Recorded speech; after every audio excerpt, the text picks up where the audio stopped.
அண்ணா பல்கலைக்கழகத்தில் நிர்வாகத்துக்கு தெரியாம யாரும் உள்நுழைய முடியாது. இவர் மட்டும் எப்படி உள்நுழைகிறார்? முதல்ல 2 பேர் இருந்தீங்க, அப்புறம் ஒருத்தர் மட்டும் துணிந்து இந்த வேலையை செய்யறாரு. அது வெவ்வேறு இடங்கள்ல நடக்கும்.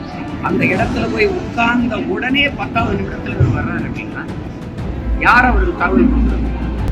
சும்மா கையிலையும் காலையும் கட்டு போட்டு சும்மா உட்கார வச்சிருக்கீங்க. கால் கை உடச்சு உட்கார மாதிரியா இருக்குது. எந்த மாதிரி நடவடிக்கை? ஒவ்வொருத்தரும் ஒவ்வொரு மாதிரி சொல்லுவாங்க. நீங்க யோசிச்சு பாருங்க.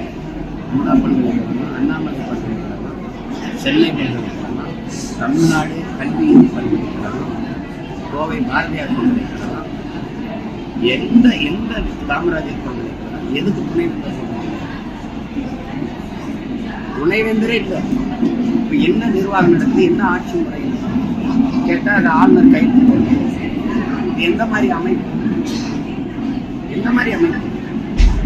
இது மக்களாட்சி கோட்பாட்டை கொண்ட நாடு. ஜனநாயகம், மக்களுக்கான அதிகாரம், மக்களால் தேர்வு செய்யப்பட்ட அரசுக்கு இல்லாத அதிகாரம். ஒரு நியமன ஆளுநர் அவர் ஒப்புதல் தர மாட்டேங்கிறாரு. இத்தனை பல்கலைக்கழகங்களுக்கு துணைவேந்தரே நியமிக்கலைங்க. அந்த மாதிரி நிர்வாகம் நடக்குங்க.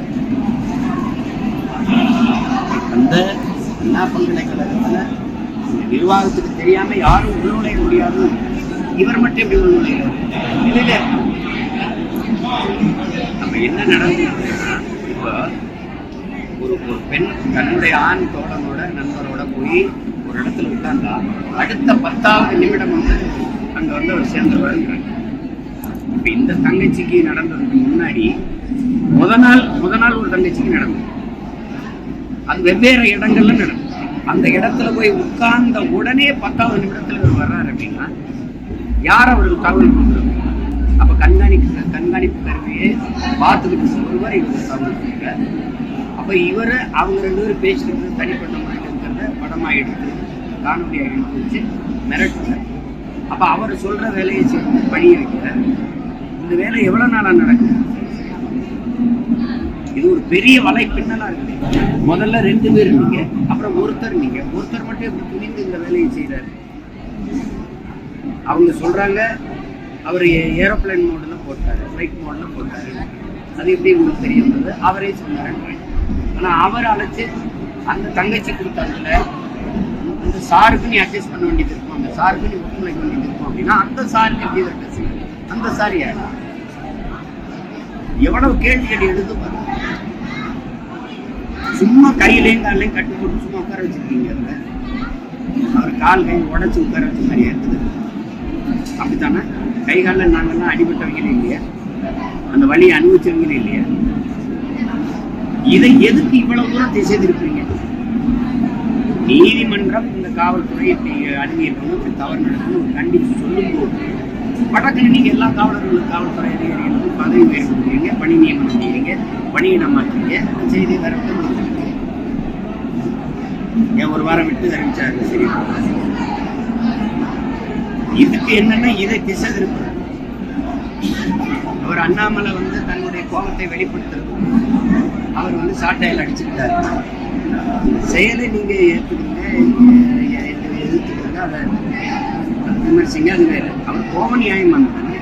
உடனே அங்க திருப்பி எல்லாரும் அவரை கேள்வி பண்ண போயிட்டு இந்த பிரச்சனையே பேசாம அவரை கேள்வி பண்றதுக்கு போயிட்டு எதுக்கு இன்னும் அந்த இடத்துல ஆர்ப்பாட்டத்தில் எதுக்கு பேசலாம்? இதே எதிர்கட்சி தலைவராக இருக்கும்போது ஐயா ஸ்டாலின் 13 வயது பெண்ணை ஒரு குழந்தைய பாலியல் வன்கொடுமைக்கு ஆளாக்கிட்டாங்க. நீங்க எவ்வளவு கடுமையாக கண்டிச்சு பேசுறாங்க.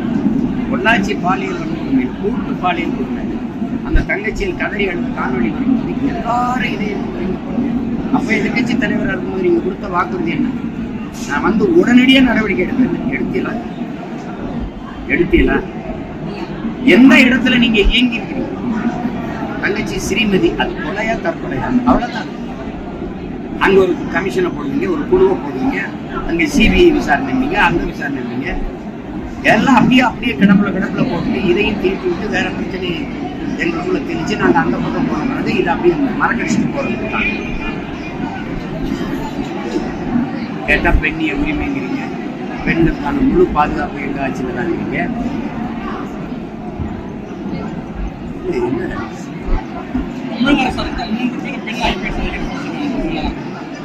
நீங்க அந்த பல்கலைக்கழகம் உருவாக்கணும்ல, அந்த பல்கலைக்கழகத்துல வேலை பார்க்குற ஆசிரியர் பெருமக்களே இருக்கிறாங்க, பேராசிரியர்களே இருக்கிறாங்க. இவர் போட்ட சார்ல ஒரு சார் அந்த சாரா இருந்தா என்ன பண்ணுவீங்க? என்ன பண்ணுவீங்க? அந்த தங்கச்சி கூட நீங்க வழக்கறிஞரை உள்ள விட முடியாதுன்னு எப்படி சொல்றீங்க? பாதிக்கப்பட்ட தங்கச்சி அந்த தங்கச்சி என்னோட வழக்கறிஞரை வர சொல்லுங்க நான் பேசணும்னா வழக்கறிஞரை அனுமதிக்க முடியாதுன்னு எப்படி சொல்றீங்க நீங்க? இது எப்படி இருக்குன்னா தெரியும், நீங்க அங்க வேலை பார்க்கிற அந்த பல்கலைக்கழகத்துல வேலை பார்க்கிறவங்களே ஒரு குழுவா வச்சு பாதுகாப்புன்னு கட்டமைக்க சொல்லி ஈழத்தமிழர்களெல்லாம் கொண்டு வச்ச பிறகு ஐநா ஒரு முடிவு வந்தது. போர்க்குற்றத்துக்கான விசாரணையை இலங்கை அரசே நடத்தி அதுக்கான தீர்வை கொடுத்துக் கொள்ளலாம். யாரு கொலை செஞ்சாலும் நீங்க விசாரிச்சு உனக்கு அந்த தீர்ப்பை சொல்லிக்கணும். எப்படிப்பட்டாலும் கூடாது. அதேதான் இது, அதேதான்